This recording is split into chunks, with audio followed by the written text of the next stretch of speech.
33 Thomas Street, formerly the AT&T Long Lines Building, is a 550-foot-tall, 170-m skyscraper in Civic Center, Manhattan, New York City.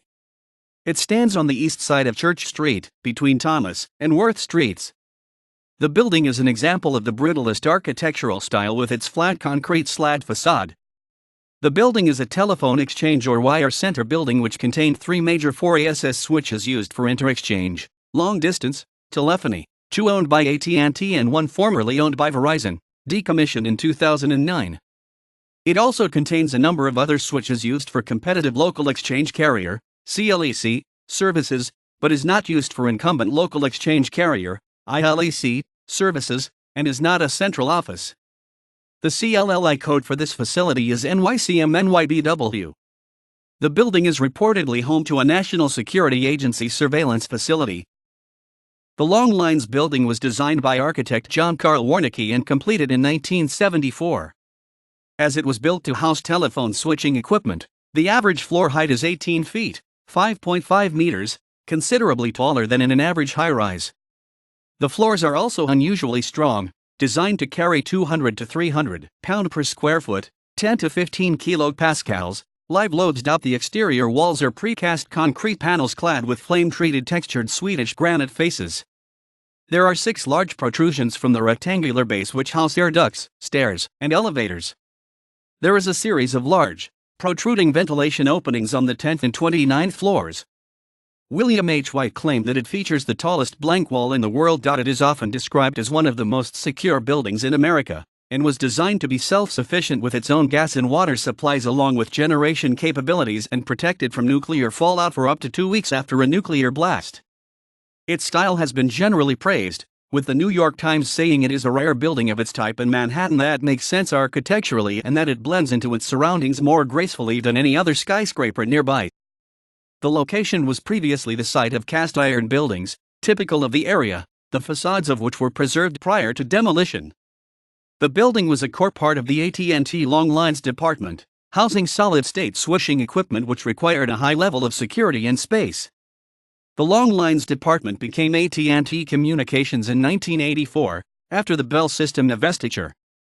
The AT&T Long Lines Building is now commonly known by its street address, 33 Thomas Street. Like many major New York City commercial buildings, AT&T gradually transitioned switches and other facilities from their former AT&T Long Lines headquarters building at 32 6th Avenue just a few blocks away, completing the move by 1999. 33 Thomas is still used for telephone switching, but some of the space is also used as highly secure data center space. On September 17, 1991, management failure, power equipment failure, and human error combined to completely disable AT&T's central office switch at 33 Thomas. As a result, over 5 million calls were blocked, and Federal Aviation Administration private lines were also interrupted, disrupting air traffic control to 398 airports serving most of the northeastern United States. Because the building was designed to be self-sufficient, AT&T had a load-shedding agreement with the electric utility, Consolidated Edison, where they would voluntarily switch from utility power to on-site generators on request. This was a routine procedure that had been performed successfully in the past, but on this occasion, it went wrong. After switching power sources, standard procedure was to check all the equipment power supplies, known as DC plants, for problems.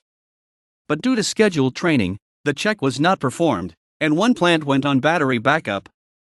The alarms were not detected until it was too late to maintain uninterrupted power. After the destruction of the World Trade Center in the September 11, 2001 attacks, AT&T Local Services restored lost facilities they acquired from the former Teleport Communications Group based there, to 33 Thomas and 811 10th Avenue. 33 Thomas was described as the likely location of an NSA mass surveillance hunt codenamed Titan Point in an investigation by The Intercept, and in a documentary short film by Henrik Malka and Laura Poitras titled Project X, both drawing on the surveillance disclosures of Edward Snowden. The investigation ties the facility to a nearby FBI building, and its rooftop equipment to NSA's Skid Row satellite intelligence system. 33 Thomas appears in the movie Ghostbusters as a background in the scene where the containment is shut down and the building erupts with ghosts. 33 Thomas is depicted as the headquarters of a global surveillance operation run by John Cerruti, played by Anthony Perkins, in the 1979 conspiracy satire Winter Kills. Appears briefly in the 2000 crime drama film Boiler Room, where the Federal Bureau of Investigation are seen monitoring the lines of J.T. Merlin. Long Lines is referred to by Teju Cole, in his first novel Open City, about New York. Long Lines appeared on TV show Mr. Robot as a bank record storage facility of Evil Corp in Season 3. The building prominently appears in The X-Files, Season 11 Episode 2. It is the building where Clive Owen, playing Detective Sal Freeland, 46, Detective First Class, works in the 2018 Netflix movie Anon, which takes place in an alternative future where augmented reality is omnipresent. The building has been cited as inspiration for The Oldest House, the setting of the video game Control by Remedy Entertainment. The building served as the inspiration for the Honeydew Incorporated building in the Yugs Cast Tekkit series.